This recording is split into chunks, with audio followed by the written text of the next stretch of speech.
శ్రీ గురుచరిత్ర అధ్యాయం 52 శ్రీ గణేశాయ నమః శ్రీ సరస్వత్యై నమః శ్రీ గురుభ్యో నమః. అంతవరకు ఎంతో ఆసక్తితో శ్రీగురుని లీలలు కోరి చెప్పించుకుంటున్న నామధారకుడు ఈసారి సిద్ధముని కథ ముగించిన తర్వాత కూడా ఏమీ మాట్లాడకుండా నిశ్చష్టుడై ఉండిపోయాడు.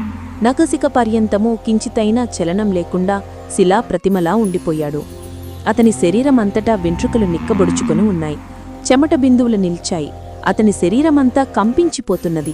అతని ముఖంలోని భావమంతా పూర్తిగా మారిపోయి అతని కన్నుల నుండి సంతతధారగా ఆనంద బాష్పాలు కారుతున్నాయి.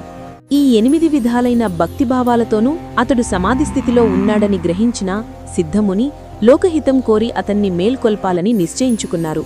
కనుక అతని శరీరాన్ని తమ చేతితో నిమిరి వాత్సల్యంతో ఆలింగనం చేసుకుని ఇలా అన్నారు: శిష్యోత్తమా, నామధారక, లేనాయనా, నీవిప్పుడు ఈ సంసార సాగరాన్ని దాటి పరమానందంలో నిమగ్నుడవయ్యావు.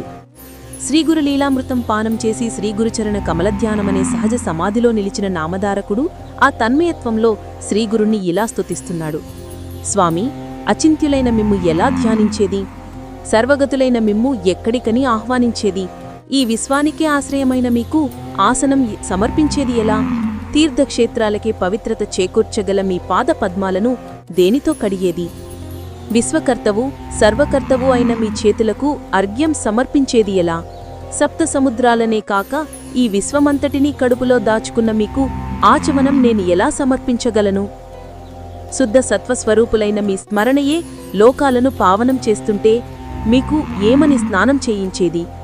ఆకాశమే శరీరంగా గల మీకు నేను సమర్పించదడిన వస్త్రం ఏమున్నది? చతుర్ముఖుడైన బ్రహ్మదేవుణ్ణి సృష్టించిన మీకు యజ్ఞసూత్రం వలన కలే లాభమేమున్నది? సర్వజీవుల తాపాన్ని హరించగల మీకు గంధలేపనం ఏమి చేయగలదు? ఇచ్చలేలేని మీకు ఏ పూలు సమర్పించి ప్రీతినునర్చగలను? స్వయం సంతుష్టులు ఆత్మానంద స్వరూపులి అయిన మీకు నేను సమర్పించదగిన ధూపం ఎక్కడున్నది? స్వయం ప్రకాశికులు జ్ఞానజ్యోతి స్వరూపులు అయిన మీకు నేను దీపం సమర్పించడమా? జగత్పోషకులైన మీకు ఏ నైవేద్యం ఇవ్వగలను? నిత్య సుముఖులైన మీకు తాంబూలం వలన ఏం ప్రయోజనం? నక్షత్ర గ్రహ గోళాదులే మీకు నిత్య నీరాజనలిస్తూ సర్వజీవుల హృదయాలలోనూ మరియు విశ్వమంతటా ప్రణవోచ్చారణ కొనసాగిస్తూ మీ మహిమను కీర్తిస్తుంటే మీకు నీరాజన ఎలా ఇవ్వాలో, మిమ్ము ఎలా స్తుతించాలో నాకు తెలియడం లేదు. సర్వదతులైన మీకు ప్రదక్షిణమేలా చేయాలి? ఈ నామరూపాత్మకమైన విశ్వమంతా మీ పాదమే అయ్యుండగా నేనెక్కడని నమస్కరించేది? నా లోపల వెలుపల నిండియున్న మీకు ఎచ్చటికని ఉద్వాసన చెప్పేది అంటున్నాడు.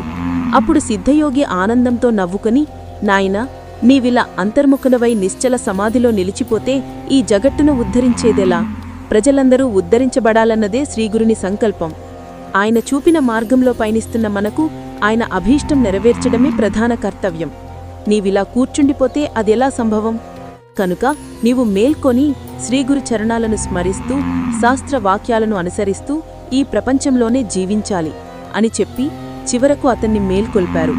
నామధారకుడు కన్నులు తెరిచి సిద్ధమునిని చూచి, స్వామి, దయామయ, విశ్వధార, ఈ సంసారసాగరాన్ని భద్రంగా దాటించగన నౌకపంటివారు మీరు, నా పాలిటి శ్రీగురుడు మీరే అని ఆయనకు సవినయంగా నమస్కరించాడు. సిద్ధయోగి సంతోషించి, నాయనా, శ్రీగురు కథాశ్రవణమందు నీకిట్టి శ్రద్ధ శాశ్వతంగా నిలుచుగాక.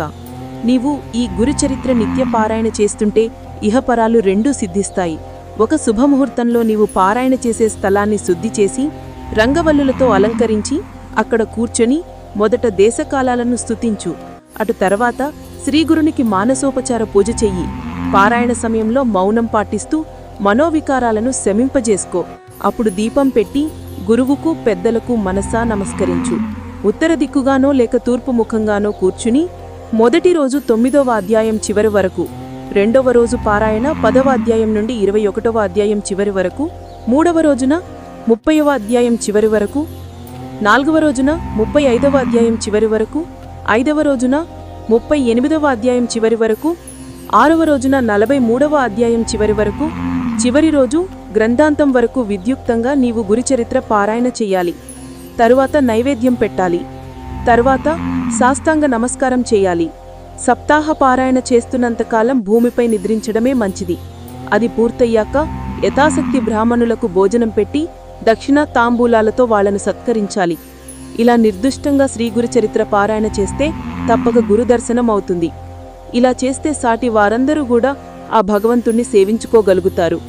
శ్రీ దత్తాయ గురవే నమః. శ్రీ శ్రీపాద శ్రీవల్లభాయ నమః. శ్రీ నృసింహ సరస్వత్యై నమః. శ్రీ గురుచరిత్ర 52వ అధ్యాయం సమాప్తం.